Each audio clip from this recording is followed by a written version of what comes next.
Trump has spent years branding himself as the No New Wars president. I was the first president in decades who started no new wars. Who started no new wars, no new wars, no new wars.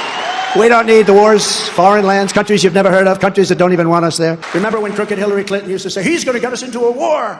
Look at him, look at his rhetoric. I said, no, my rhetoric's going to keep us out of wars. That's what happened. This is one of his strongest and probably his most positive talking points. Trump has mocked past administrations for endless conflicts, he's called foreign intervention stupid and wasteful, and he's promised American voters that he would keep this country out of unnecessary wars. But you see, now he's broken even this promise. And this war with Iran is just the clearest proof yet. But you know what? We could go even further back than Iran. You see, Donald Trump has overseen military actions in the Caribbean that has raised serious legal and ethical concerns, and some of those incidents have been widely described as possible war crimes. Trump has pushed aggressive operations in Venezuela that were openly tied to oil and strategic leverage rather than humanitarian goals or regime change. He's openly threatened to invade Cuba, reviving this Cold War style rhetoric, and he's also talked about invading Greenland. That is to say that all this talk of no new wars Trump hasn't really stopped him from the conflicts or the interventions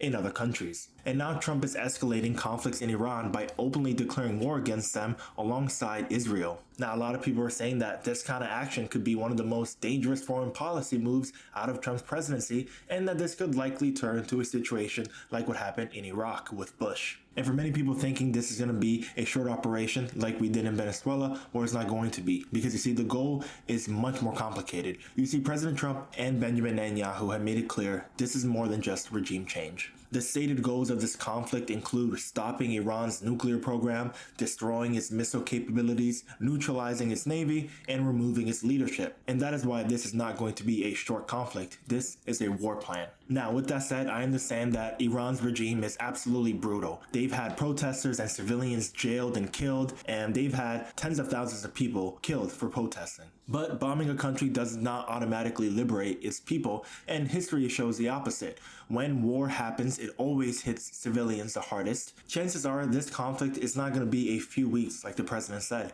Chances are this could be years in the making, and that the aftermath could be something that we also have to deal with. And so, with all that said, how could Trump call himself the no new wars president considering all of his conflicts in the Caribbean and this current conflict in Iran? My point here is very clear. Trump has made a long history of saying one thing and then doing the other thing. So how could we ever take him serious? And so he says this is going to be a short conflict, a short war, but is it going to be? Or is this going to be another Iraq?